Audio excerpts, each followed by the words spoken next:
You don't want me to take a knee? No. Hi. How's that? Is that okay? Welcome back to my garden. If you are new here, my name is Christine. Today we are doing something a little bit different. I have my husband Johnny here. You can smile. Hello. With me. We are going to do a tree tour today. We're going to take you around the backyard and hopefully you will find this interesting, and we're going to show you all of our trees and talk a little bit about each one of them. Come with us. Here we go. The first tree we are going to talk about is this redbud, which is multi-trunk eastern redbud. Okay. How long have we had that? Maybe 8 years? Okay, that was my next question. The reason I have Johnny here is I don't know the names of any of the trees or the ages. He knows all about them, and I planted them all. yes, because he planted all of them. This is all Johnny today. So I love this tree because the leaves are shaped like hearts, and I love hearts. And it really creates an umbrella over our walkway here and kind of over our yard. It frames the area. Yeah, it frames the area. This is what the leaves look like. I love that they're shaped like hearts. My favorite wind chime hangs from this. This is the next tree. This is a purple leaf weeping redbud. And how old do you think this one is? This is older than that one, so we're gonna go with 10 years on this one. Really? The new growth is a little shiny and waxy, little babies, but they're the more sun they get, the more purple they are. So the big red bud has kind of sheltered this from the sun, so it's not quite as purple as it used to be. Oh. But you can see these leaves that get more sun on top that are more purple. Okay. Again, I love this because of these giant heart-shaped leaves. I just think they're so beautiful and cute. And I love the color. This is one of my favorites. The redbuds, the two redbuds here, I think are, I don't know, we'll see as we go along. I'll probably say others are my favorites. Tree number 3. What is tree number 3 going to be? Apparently we're gonna get all the redbuds out of the way Okay. first. So this is Patricia 2.0. This is after Christine's mom, and we planted one. It did not make it, so we bought a multi-trunk. We bought a multi-trunk purple redbud, and what happened is it had a regular eastern redbud growing out of the middle of it, and the multi-trunks weren't doing so well, and they weren't growing at the same rate. So we trimmed away all of the multi-trunks that were around the outside and left the tall, lanky redbud, and now it's starting to fill out. That's our third and final redbud of the yard. Again, this was planted after my mom passed away in 2018. So that's how old she is. And again, the first Patricia we planted did not make it, so this is Patricia 2.0. Small cameo. This is kind of a filler for color. It's Home Depot Japanese maple that was like, I don't know, 3.5, 4 feet tall when I bought it, cheap from Home Depot at the end of the season in October. I bought 2 of them just because they were cheap and available. We still have both of them, and they still made it. This one, I lost half of it. I had to cut half the trunk off, but it filled in, survived, and it's a nice color backdrop off the side of our tree. Yeah, for sure. We are on tree number 5.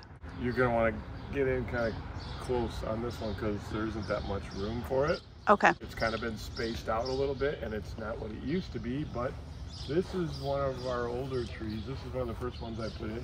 It's probably 15 years old, and it was probably 4 feet when we put it in. If we fertilized it more, it would be a lot more vibrant. This used to have a little red edging around the outside of all the leaves and was very electric, like yellowy lime. It's called a lime Japanese maple. It's been in the ground about 15 years, and it's not getting the sunlight that it should or the fertilizer that it should. So it's kind of sparse, but it's cool, and it's I'm gonna back up. not common variety that you don't see a lot, but it is a fairly regular Japanese maple. The other thing about it is the branches. When it was younger and when it was healthier, the branches are actually a bright red. Oh, like yeah, I forgot about that. A little remnant of that. Let me see. The branches used to be really vibrant red. And again, imagine these leaves a little more yellow with a little red edging on them. It was a really cool tree before everything grew up around it and took all its sunlight away. So it's still hanging. It still looks it's not pretty. as vibrant as it used to be. We still love you, Japanese maple. Number 6. Right next door, we have Maggie. Some of our trees have names, some of them don't. Yeah, this is Maggie because it's a magnolia, but it's a stargazer, starlight, I think, magnolia. It doesn't get the waxy leaves that make a mess in the spring, which those traditional magnolias probably are more beautiful tree. But this fit the space better, and essentially we had a spruce back here that the electric company was kind enough to cut in half for us when they were trimming. So we decided that needed to come down, and we put Maggie in its place. So Maggie's just kind of a filler in the corner. She does in the spring produce nice little white blooms like a magnolia, but they're shaped like a star. Yes. Like a two-dimensional petal around like a white star. So that's Maggie. And right next door to Maggie is Home Depot Japanese Maple 2.0. Yeah. So same as the other one, went in the ground at the same time. And this one's actually done better because it gets a little more sunlight. It's not shoveled in next to the garage. It's actually shoveled in on the good side of our daughter's tree house. I'm pointing east right now, so that is east. And it gets most of the morning sun. So Johnny built this tree house when Maren was little, and it's fully decorated on the inside. It's pretty awesome. And has a fireplace. Yeah, it has a fireplace. It's pretty cool. We'll do a tour of that another time if you want to see it. Comment down below if you're interested. Well, I lost track of what number we're on. It doesn't really matter. 6. Oh, we didn't even count that. Lucky number 7. Okay. Yep. Lucky number 7 is the big girl. Cottonwood is not the most ideal tree to have in your yard in terms of mess, but this is our big girl, and she is girthy. Yes. She is big around. Here, hold the camera and I'll give her a hug. Yeah, you try to give this cottonwood a hug for some perspective on how wide she is. Yeah. Okay, I get it. But you can go about a quarter way around that tree trunk. So it's the tallest tree in the neighborhood. And you're not allowed to plant cottonwoods anymore. They're illegal. So we're breaking all the rules. Yeah, we'll let them stop us. And we had this estimated by an arborist, and I think she is around 150 years old. But she's a monster of a girl. We'll go up, up, up, up, up, up, up, up, up, up. Okay, so we have twin trees here. These are like a weeping blue Nootka cypress or false cypress. Are you talking about these two? So that's this tree here and its partner over here, which is a little taller because it gets a little more sunlight. When I stuck this in the ground 10 years ago, it was about 5 feet tall, and now by comparison, Kristine's standing next to it, who's I'm 5'7". She's 5'7", so it's a lot taller than yeah, she was probably as tall or taller than the tree when I put it in the ground. And now it's a lot bigger, so it's doing well behind our garage. So the cypress kind of frames the area with the circle path that goes back behind our garage and around and comes out over here. Between the two cypress trees is a hawthorn, which is a pretty rare tree. It's not doing very well, so it doesn't look overly healthy. I need to show the people, because these are native. You guys, And the fish fly. You guys know what fish flies are? If you don't live in Michigan, you probably have never seen these. They visit us for 2 months. And they live for 24 hours, and they're completely harmless. Back to the hawthorn tree. So this hawthorn tree was original to the house. It got some disease when our friendly neighborhood, aforementioned Edison people, decided to trim back our tree. And of course they trim everything with their saws.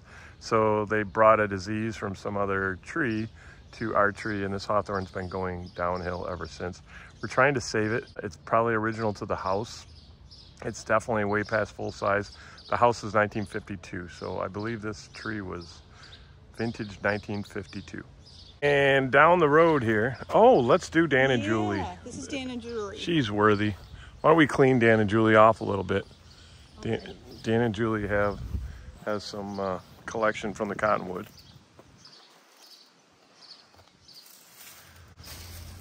There was a critter today, earlier. Yeah.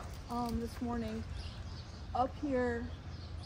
Throwing stuff down on you? Working away. Yeah, dropping Tons of stuff. Making a nest. What's up there and what they're building? It's probably the raccoon family. Okay, so the reason we call this Dan and Julie is because my sister Julie and her husband Dan, my brother-in-law, were getting rid of this beautiful tree about 15 years ago. It was much, much smaller. It was in a bucket, and they were expanding something on their patio or their house, I can't remember, and they were just going to basically throw it away. We couldn't stand the thought of that, and we asked them if we could take it. So hence the name Dan and Julie. It's a rescue tree. This is Dan and Julie, the weeping lace leaf Japanese maple, and it likes its spot. It does very well. It gets probably as much or more sun than it needs in this spot. So last tree back here, thanks cottonwood. This is what happens when you have a cottonwood. Everything has cottonwood branches on it.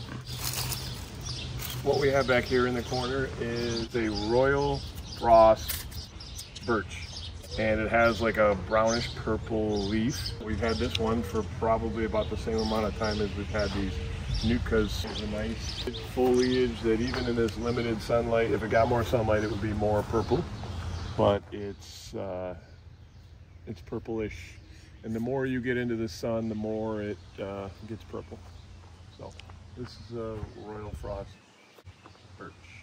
Okay. Got to just give notice to this, like honorable mention. This poor thing has been transplanted. This little tree, this is another Home Depot bucket special that was like 3 feet tall. We took this from our other house. We brought this with us. We moved it. I've moved this tree at least 4 times in its lifetime. So most of the time trees don't like that and they die. And this thing was half dead and came back to life like multiple times. So it's a super shady spot back here, but it seems to thrive. This isn't a weeping, this is a regular Japanese maple. It likes its spot. Hello? Yeah, go ahead. Hello. Okay, while we're here in the corner, we're kind of cheating a little because this isn't really a tree. This is like, I don't know if this is a forsythia or something, but it grew from seed. This was in the crack of our driveway, and it was 3 inches tall, and it had this really cool little slingshot trunk. I took it and I transplanted it back here in a shady spot in front of this hedgerow, and just said, what the heck, if it grows, it grows. If it doesn't, it doesn't. And we never did anything with it. And now it's 10 feet tall and provides some shade over here. So, and it's a nice splash of color. It's like got yellow leaves on it. So actually I think this is like a forsythia bush. Regardless of what it is, it provides nice yellow color against the green backdrop of the yews we have back here, which are original to the house as well. Let me just get this a little bit better. Yeah. Here's another angle of the unknown. Behind it in the corner, which really has no substance, but it does bear fruit and flowers in the spring. That is a crab tree that I probably grew from seed because it's too close to the hawthorn. But it fills in this corner and hides the telephone pole and provides some flowers in the spring and really a backdrop in the skyline to give us more privacy in the back corner of our yard. So this is all behind our garage. A legit crab tree that grew from seed and is never really had a chance to grow into a full tree because it doesn't have any space back there. We also have a ton of hostas on our property. If you ever would like a hosta tour, comment down below. We could do one of those as well. This is Kevin. Wait. Sorry, Kevin. Don't just say this is Kevin. What do you mean? Kevin from the movie Up. Yes, yes. Kevin. And Kevin was made by? Kevin was made by some local artist called Iron Ivy. Oh, yeah. Who make art out of scrap metal. And this is like a big scythe blade that's no longer sharp. This is rebar. I don't even know what a lot of this is, but it's very obviously creative. His eyes, the marble, and some big washers. These are tie racks that make his neck. These are industrial fan blades that his wings are made out of. Those are augers that are his legs. He's got bird feet that are made out of rebar. And look around, his hindquarters is made of, his tail feathers are 3 pitchforks. I said that's Kevin. He gave the full story of Kevin. See, this is why I need Johnny on my tours. Where are we going now? We're going to the front. Okay, we're going to the front. Okay, go ahead. So just for color, love the blue that a spruce does, but obviously a spruce tree would be too much for the side of our house in this narrow little space. This is actually a hybrid cylinder. I don't know the exact name of it, but it's a cylinder-like spruce that grows and only gets to about 3 feet wide. So it's going to grow about 20 feet tall, and it's going to be about 3.5 feet wide.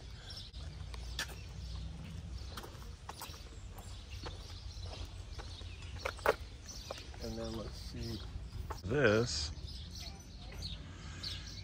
is another Royal Frost purple birch. We got this probably 6 years ago, and it's grown very quickly. It loves the space here. We like the one in the back so much, but it was behind the garage and really didn't get profiled, so we put this on the front corner of our house. And that's another Royal Frost birch. This, again, one of the original couple of trees that were original to the house. This is a dogwood, and this was probably 60 years old or close to it when we moved in. So this has been with us, very healthy every year. It gives us some great blooms early in the spring. This is Bruce, the giant spruce, and he's hanging on. We trimmed his waistline a little bit to give us some more light down here in the planting beds. That's been obviously original to the house too as well. And that is Bruce the spruce. I will give it a hug. Kristine will give you some perspective on how tall Bruce is, but it's a pretty good size, fully grown, mature tree.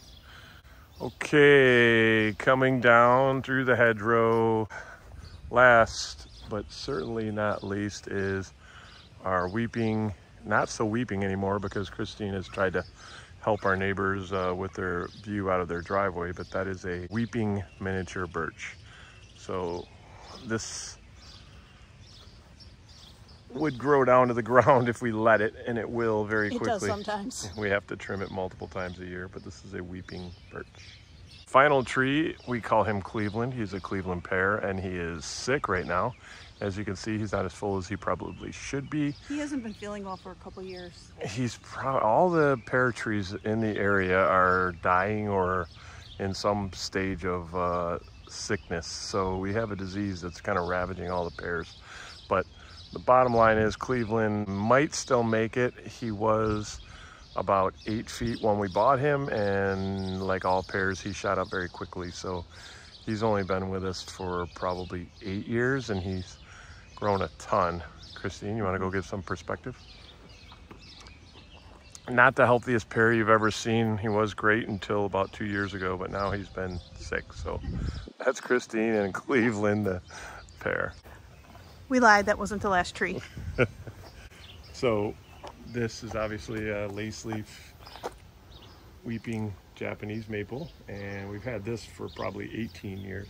This has been right next to our front porch for a lot of years, and actually they dug it up, moved it, it almost died. Oh, that's right. When we redid the porch a while back and did the walkway.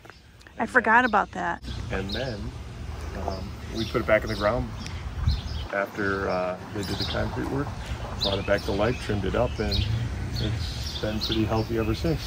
It's got quite a haircut this spring, so it's not quite in its full state, but this is a lace leaf weeping Japanese maple. And another fish fly.